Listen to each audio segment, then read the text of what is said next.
La fe cristiana no es una teoría ni una ideología. La fe cristiana es el camino para conocer y amar a una persona que vive, a Jesucristo.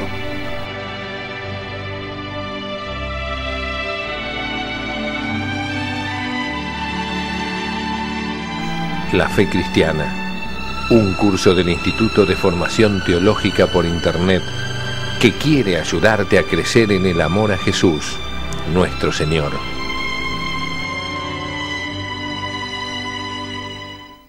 En nombre del Padre, y del Hijo, y del Espíritu Santo. Amén. Queridos amigos, nuevamente juntos en este curso La Fe Cristiana. Quienes estuvieron la semana pasada recordarán que comenzamos a hablar de la Iglesia. Este regalo... ¿Está mal? ¿Está muy lejos o qué? ¿Empezamos de vuelta? En nombre del Padre, y del Hijo, y del Espíritu Santo. Amén. Queridos amigos, nuevamente juntos en este curso La Fe Cristiana. Quienes estuvieron la semana pasada siguiéndonos recordarán que comenzamos a hablar de este regalo que nos ha dejado nuestro Señor Jesucristo, que es la Iglesia. Decíamos, entre otras cosas, que la Iglesia no fue un buen invento que se le ocurrió a los apóstoles, que se reunieron después de la ascensión del Señor y dijeron, bueno, ¿qué hacemos nosotros para tratar de continuar este Evangelio? Eso podría haber sido muy bueno, pero no fue así. La Iglesia existe por un especial querer de Jesucristo. Y Jesucristo la quiso su Iglesia de una determinada manera, como veremos. Hay algunas normas, por decirlo de alguna manera, que son constitucionales, que la Iglesia no puede, o los miembros de la Iglesia no pueden disponer de ellas porque así lo determinó Jesucristo. Y hoy comenzaremos con el punto 2.2, que se trata sobre la misión de la Iglesia.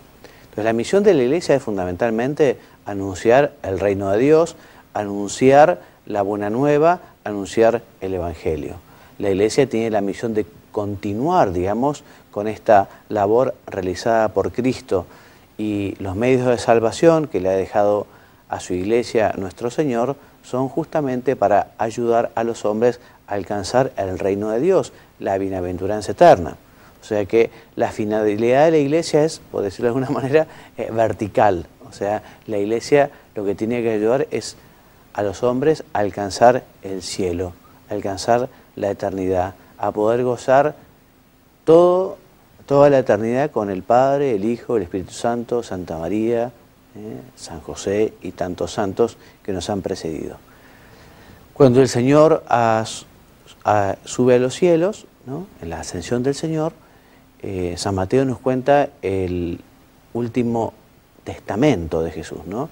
Le dice a los discípulos allí presentes, id por todo el mundo y predicar el Evangelio, anunciando esta buena nueva, bautizándolos a todos en nombre del Padre y del Hijo y del Espíritu Santo. La Iglesia envía a sus apóstoles, Jesús envía a sus apóstoles, a su Iglesia, y nos envía también a cada uno de nosotros, porque de alguna manera también estábamos nosotros representados por los discípulos que asistieron a la ascensión del Señor a los cielos. Entonces, repetimos, el Señor entregó a su Iglesia la misma misión que el Padre le había confiado a Él.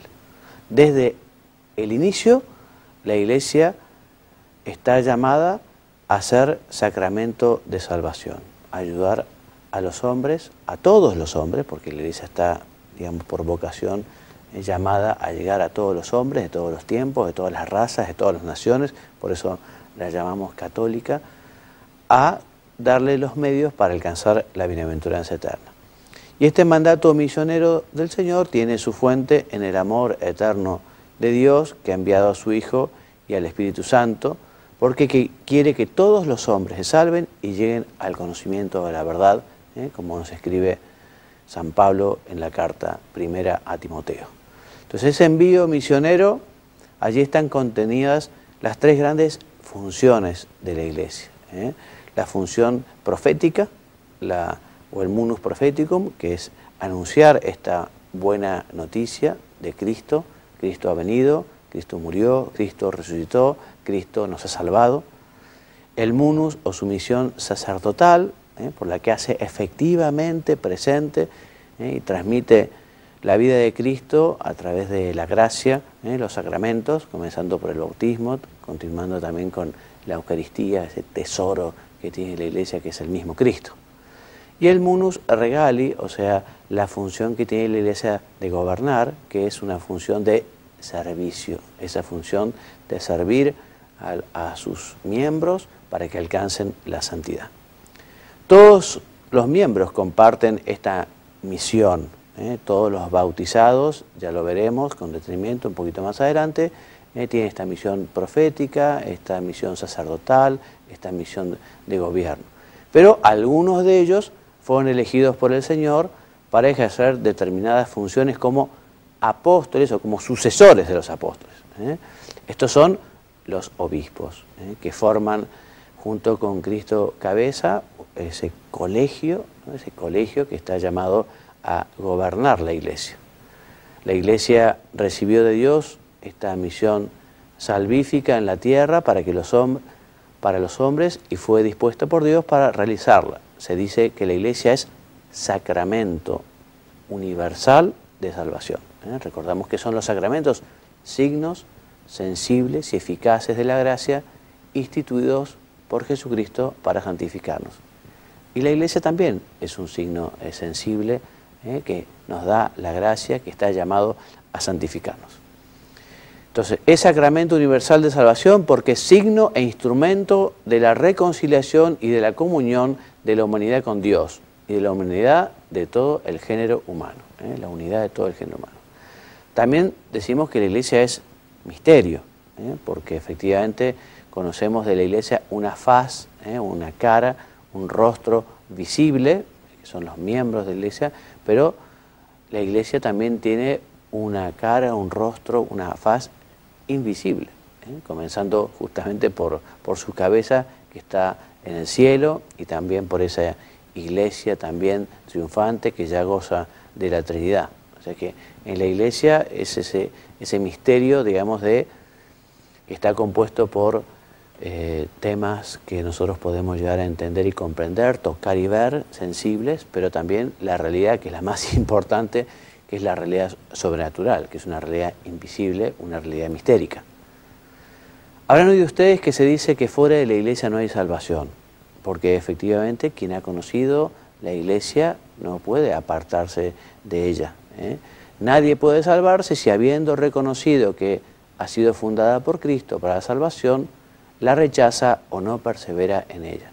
Pero, al mismo tiempo, recordemos, toda gracia nos llega por Cristo a través de la Iglesia y podrán alcanzar la salvación eterna todos aquellos que sin culpa alguna ignoran el Evangelio de Cristo y su Iglesia, pero buscan sinceramente a Dios y bajo el influjo de la gracia, porque Dios también a ellos les da la gracia, con esa gracia y con ese esfuerzo personal, lo que hacen es vivir la voluntad de Dios, vivir esa ley que Dios ha puesto en su corazón, en su conciencia.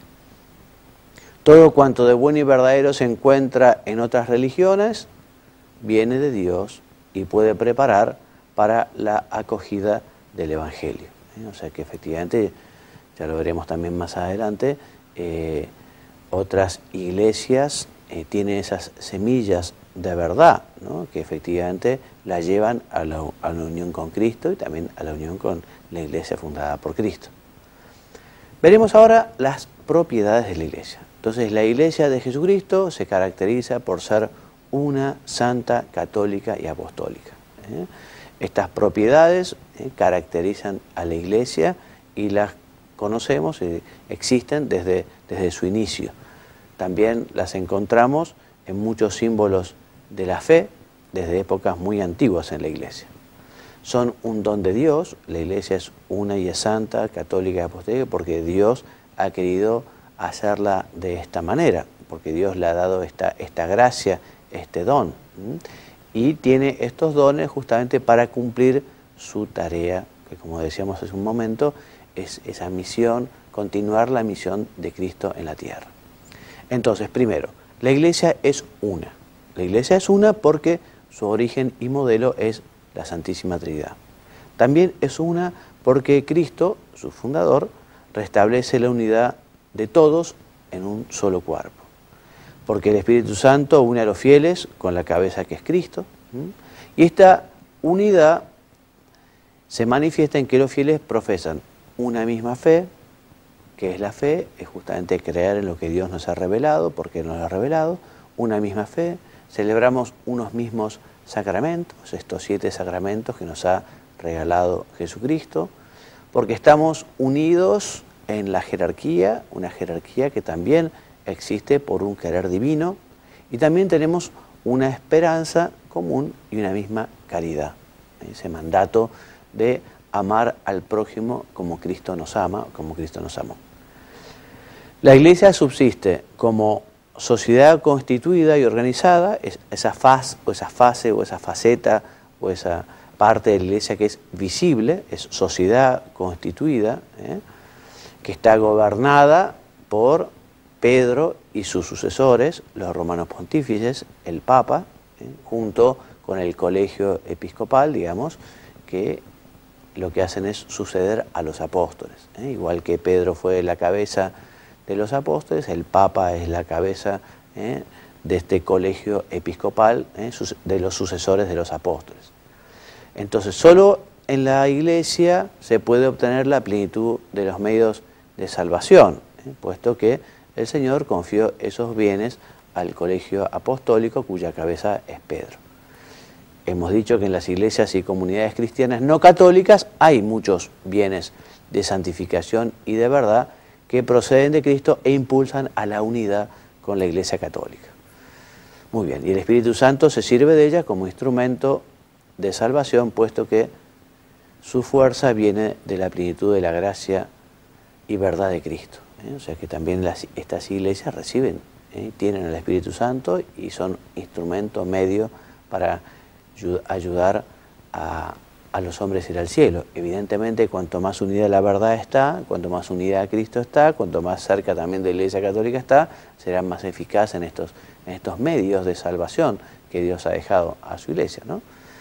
Bien, se puede creer en la unidad si nos acercamos más a Cristo, todos, y ayudamos a los demás cristianos a estar más unidos a Él. También cuando fomentamos la unidad en lo esencial y la libertad en lo que es accidental. Y siempre la caridad, siempre el amor, el respeto. También fomentamos la unidad haciendo más habitable la casa de Dios a los demás cuando crecemos en veneración y respeto por el Papa y la jerarquía, ayudándoles y siguiendo sus enseñanzas. Es el movimiento ecuménico, esa tarea eclesial, esa tarea de la Iglesia que busca justamente restaurar la unidad entre los cristianos. El ecumenismo, digamos, es la relación entre justamente cristianos, no es ecumenismo propiamente dicho la relación con otros credos no cristianos, aunque también efectivamente la Iglesia está llamada a buscar esa unidad con todos los credos, ¿no? Y este movimiento ecuménico, decimos, se realiza con la oración, con la conversión del corazón, el recíproco conocimiento fraterno y el diálogo teológico. La Iglesia es una, la Iglesia es santa. La Iglesia es santa primero porque su fundador, Cristo, es santo. También porque Cristo se entregó por ella para santificarla y hacerla santificante. La Iglesia tiene como misión justamente ayudar a los hombres a ser santos. Y también justamente el Espíritu Santo la vivifica con la caridad, con la santidad. También la Iglesia, volvemos a repetir, tiene la plenitud de los medios salvíficos que justamente ayudan o llevan o son instrumentos para encontrar o para alcanzar o para aspirar a la santidad. Es la santidad justamente la vocación de cada uno de sus miembros y el fin de toda la actividad de la Iglesia. También la Iglesia es santa porque da constantemente frutos de santidad en la tierra, porque su santidad es fuente de santificación de sus hijos, aunque en esta tierra todos nos reconocemos pecadores y necesitados de conversión, de purificación. Pero sabiéndonos pecadores, justamente la Iglesia nos llama y nos anima, nos invita y nos orienta a la santidad. También la Iglesia es santa debido a la santidad alcanzada ya por algunos miembros suyos que están en el cielo, especialmente o de modo inminente la Santísima Virgen. También los santos, que son modelos e interceden por nosotros a Dios. La Iglesia puede ser más santa a través de la tarea de santidad realizada por sus fieles, a través justamente de la conversión personal, de esa lucha por identificarse con Cristo, esa lucha por parecerse a Él, esa lucha por seguir esa petición de Dios, ser perfectos, o de Jesucristo como mi Padre Celestial es perfecto, esa lucha ascética por parecerse cada vez más al Señor. También a través de la reforma que ayuda a cumplir mejor la misión, huyendo de la rutina, purificando la memoria que remueve los falsos prejuicios sobre los demás y también con el cumplimiento concreto de la voluntad de Dios en la caridad. O sea, cuando uno realmente busca qué es lo que Dios quiere de cada uno y tiene esa apertura de mente y corazón, también está ayudando a que la Iglesia sea más santa. En la medida en que nosotros somos santos, cada uno, o luchamos por ser santo, hacemos a la Iglesia más santa y ayudamos también a nosotros a ser más santos, como veremos en nuestro próximo programa cuando hablemos de la comunión de los santos, justamente. La Iglesia es católica, es decir, universal, repito, destinada para todos los hombres de todos los tiempos, de todas las razas, de todas las naciones. En ella está Cristo. Es católica porque conserva y administra todos los medios de salvación dados por Cristo, también porque su misión abarca, repetimos, todo el género humano, y porque ha recibido y transmite en su integridad todo el tesoro de la salvación. Además, la Iglesia tiene la capacidad de inculturarse, elevando y mejorando cualquier cultura. Esta catolicidad crece extensiva e intensivamente a través de un mayor desarrollo de la misión de la Iglesia. La Iglesia en esa llamada misionera justamente llegará cada vez a más personas, a más países, a más lugares y tratará justamente de que todas esas personas sean cada vez mejores cristianos, cada vez más parecidos a Cristo. Toda iglesia particular para que se den cuenta rápidamente, es fundamentalmente una diócesis. Las iglesias particulares son especialmente las diócesis. Entonces, cada iglesia particular, es decir, toda porción del pueblo de Dios que está en comunión en la fe, en los sacramentos, con su obispo, a través de la asociación apostólica, formada a imagen de la Iglesia Universal y en comunión con toda la Iglesia, es católica. Cada iglesia particular, cada diócesis.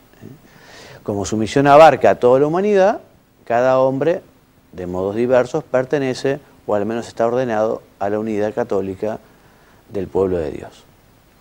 Está plenamente incorporado a la Iglesia, quien, poseyendo el Espíritu de Cristo, se encuentra unido por los vínculos de la profesión de fe, de los sacramentos, del gobierno eclesiástico y de la comunión. Porque hay personas que no están perfectamente incorporados a la Iglesia porque, por ejemplo, no tienen una adhesión plena al romano pontífice, ¿no? O no aceptan quizá algunas verdades de fe, entonces no están plenamente incorporados.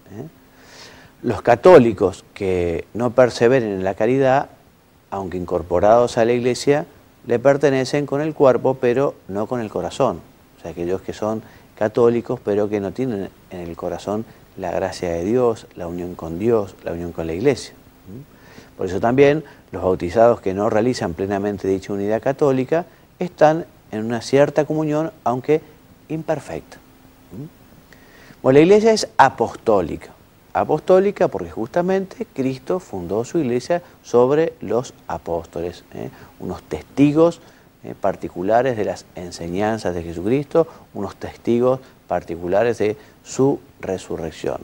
Ellos fueron los que Jesús envió para llevar esta semilla del Evangelio. Con la asistencia del Espíritu Santo, la Iglesia enseña, custodia y transmite fielmente el depósito de la fe recibido de los apóstoles. También es apostólica porque su estructura, en cuanto es instruida, santificada y gobernada hasta la vuelta de Cristo por los apóstoles y sus sucesores los obispos, en comunión con el sucesor de Pedro, ya veremos, sigue esta realidad, ¿no? O sea, esta estructura jerárquica de la Iglesia tampoco es un invento posterior, sino que Jesucristo quiso estructurar la Iglesia de esta manera, ya lo veremos ahora a continuación. La sucesión apostólica es la transmisión mediante el sacramento del orden de la misión y la potestad de los apóstoles a sus sucesores. Tan importante es esta sucesión apostólica que en algunas religiones, iglesias, mejor dicho, cristianas, han perdido la sucesión apostólica y por lo tanto han perdido el sacerdocio. Y perdiendo el sacerdocio pierden también la Eucaristía. Porque efectivamente para acceder al sacramento del orden sagrado tiene que recibirlo el candidato de algún obispo que haya sido válidamente ordenado y esté perfectamente unido en la línea de la sucesión apostólica. Si en algún momento esa línea se cortó, como pasa en algunas iglesias, entonces se pierde el sacramento del orden y por lo tanto, si no es sacerdote, tampoco podrá ordenar, tampoco podrá consagrar, tampoco podrá celebrar la Santa Misa. Muy bien, entonces gracias a esta transmisión, la Iglesia se mantiene en comunión de fe y de vida con su origen. Todos los miembros de la Iglesia participan según las distintas funciones de la misión recibida por los apóstoles de llevar el Evangelio al mundo entero. O sea que pensemos que todos estamos llamados a llevar el Evangelio. Cada uno tendrá que preguntarle al Espíritu Santo, tendrá que preguntarle a Dios cómo manifestarlo, cómo llevarlo, cómo hacer ese apostolado. Algunos harán un apostolado de un modo institucional, en alguna organización, pero también muchos estarán llamados a hacer un apostolado personal en las circunstancias en las que Dios lo ha puesto. La madre de familia, digamos, cumple la misión de la Iglesia y hace apostolado cuando educa cristianamente a sus hijos, cuando se ocupa de que se preparen para la primera comunión, para la confirmación, ¿no? Cuando ya son más grandes quizás los acompañan hacia el sacramento del matrimonio. Apostolado hace también el padre de familia, que es un verdadero ejemplo y lleva una vida cristiana y también habla con sus amigos, compañeros de trabajo. O sea que ese apostolado al que estamos llamados todos tiene que ser algo que se tiene que notar en la práctica y en nuestra vida real, ¿no? Hablando de, por ejemplo, la importancia que tiene el vivir los mandamientos, el aprovechar los sacramentos, especialmente el sacramento de la reconciliación, aprovechar especialmente el sacramento de la Eucaristía. Así que bueno, terminando este programa, la bibliografía básica es el Catecismo de la Iglesia Católica, los números 784 a 945, y el compendio, los mismos temas, ¿no?, sobre la Iglesia, números 147 a 193. Y recomendamos la homilía Lealtad a la Iglesia, de San José María Escrivá. Entonces vamos a dar muchas gracias a Dios, muchas gracias a Jesucristo que nos ha dejado su Iglesia, esta Madre buena que nos cuida, esta Madre buena que nos acompaña. Por eso recemos mucho por la Iglesia, recemos mucho por el Papa, recemos mucho por nuestros obispos, recemos mucho por el párroco. Sepámonos miembros de la Iglesia y miembros activos quiere decir aquellos que participan de la misa dominical, que se confiesan con frecuencia, incluso aspiran a tener una cierta dirección espiritual para poder vivir con mayor fervor la propia vocación cristiana, haciendo, como les decía, ese apostolado, en primer lugar, del ejemplo, o el apostolado de la palabra, hablando a las personas para que, como les decía recién, cumplan los mandamientos, aprovechen los sacramentos, en fin. Es un verdadero don la Iglesia, un don para el mundo y un don que hemos recibido quienes pertenecemos a ella. Demos muchas gracias a Dios por su Iglesia y seamos muy fieles a la Iglesia, muy fieles a lo que nos quiere decir el Papa. El Papa ahora, como siempre, se ha manifestado, pero ahora podemos conocer las enseñanzas del Papa de un modo muy inmediato, a través de la televisión, de la radio, de internet, a través de comprando un libro, sigamos las enseñanzas del Papa, la preocupación del Papa, ¿no? Leyendo también los documentos que nos ayudan a conocer y a profundizar en nuestra fe. Es un gran desafío. Ha comenzado el tercer milenio y el tercer milenio justamente está llamado a volver a Cristo, a volver a Dios. Y eso tenemos que hacerlo en gran parte nosotros, los cristianos, los miembros de la Iglesia. Bueno, gracias por habernos acompañado en este programa. Dios mediante, la semana que viene continuaremos y ya vamos terminando estas verdades esenciales del credo. La semana que viene veremos justamente después de creo en la Iglesia Católica, creo en la comunión de los santos, creo en el perdón de los pecados. Bueno, muchas gracias. Me despido enviándoles la bendición. Que Dios los bendiga y los haga muy santos. Amén. Muchas gracias.